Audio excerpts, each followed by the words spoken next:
Outlets like IGN love to prove that gamers are correct when we say these journos are out of touch with their audiences, and now they are getting raked across the coals for saying Mario and Luigi Brothership is only a 5 now. It doesn't release for a couple of more days, so gamers have not gotten their hands on it yet, and I will be curious to see what they have to say. I will be streaming a playthrough of it on my channel, but what they're saying makes them sound pretty ridiculous. They're saying apart from the combat, it fundamentally misunderstands its own past success and completely fumbles Luigi's role in puzzle solving and exploration by making him more of a pain than a partner. The story is simplistic and unoriginal, its attempts at humor fall flat, and the overly chatty writing holds your hand to a ridiculous degree. Now, of course, when it comes to titles like this, you do expect them to be marketed towards everyone, right? The kids should be able to play this, so you're not going to have super complex puzzles.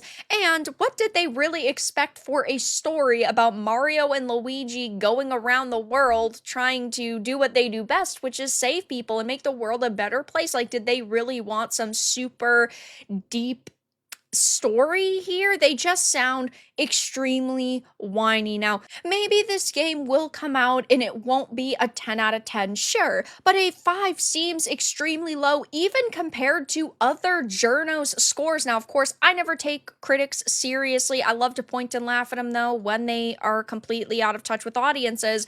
But as you can see, the outlets that have reviewed it have all given it higher than 7 out of 10, except for IGN and Digital Trends. Everyone else has said it's basically near perfect, that it's, a 9 out of 10 or even an 8 out of 10 is pretty good at this point with how many games are actually out there. Of course, IGN is getting raked across the coals because they think that games like Dragon Age the Veilguard are amazingly written. They think that those are peak entertainment, but they're saying that Mario and Luigi Brothership is a 5 because it's a game that is, again, made for everyone, aka also kids, that it does hold your hand at times a little bit more than maybe it should, and they're saying the story is simplistic.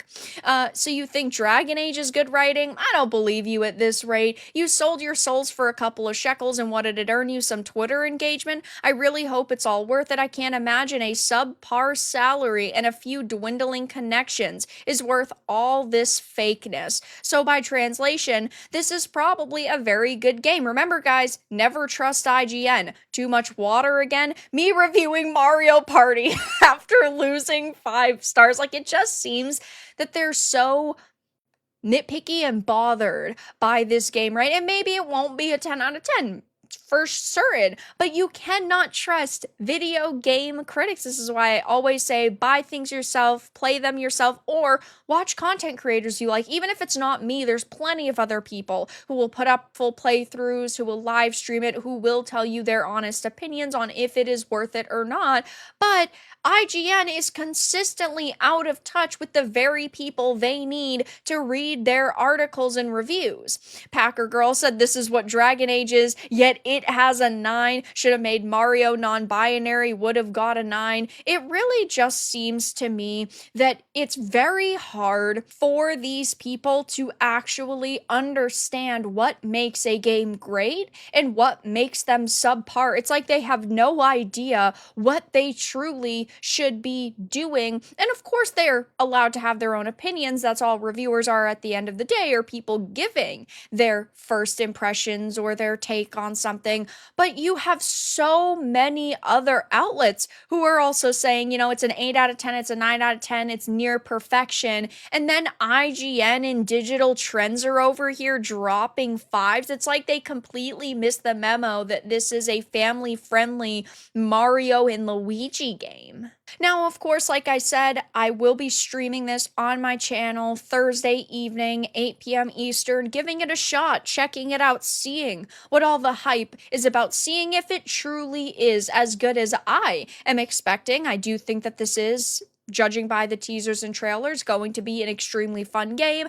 But again, IGN is completely out of touch with audiences. Go figure, what a shocker. Who could have seen that one coming? And they're now giving it a 5, and they are being absolutely roasted for it. But that's all that I really had to discuss in this video. Let everyone know your thoughts in the comments below. If you enjoyed this, give it a like, and if you didn't, give it a dislike. I appreciate your support either way, but I'll talk to you all again in the next video really soon.